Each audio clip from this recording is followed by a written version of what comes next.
నేనైతే ఎవరి దగ్గర వెళ్ళి టైలరింగ్ నేర్చుకోలే. ఫోన్లో వీడియోస్ చూసుకుంటూ టైలరింగ్ నేర్చుకున్నా. టైలరింగ్ నేర్చుకోవాలంటే ఫస్ట్ ఓపిక కావాలి. ఇలా వీడియోస్ చూసేసి టైలరింగ్ అయిపోతా నేను అంటే కాదు.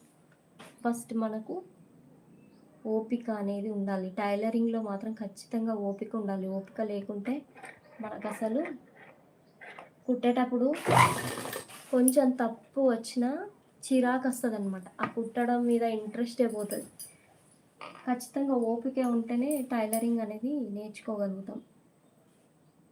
ఇలా వెళ్ళి క్లాసెస్ బయట చెప్తారు కదా, వాళ్ళ దగ్గరికి వెళ్ళి నేర్చుకుంటాము అని అన్నా కానీ రాదు. మన దగ్గర మనకి ఇంట్రెస్ట్ ఉండాలి. అలాగే ఇంట్రెస్ట్ పక్కకు పెట్టండి. ఫస్ట్ టైలరింగ్ నేర్చుకోవాలంటే ఓపిక మెయిన్. ఓపిక ఉంటేనే మనకు టైలరింగ్ వస్తుంది. ఎన్ని ఇయర్స్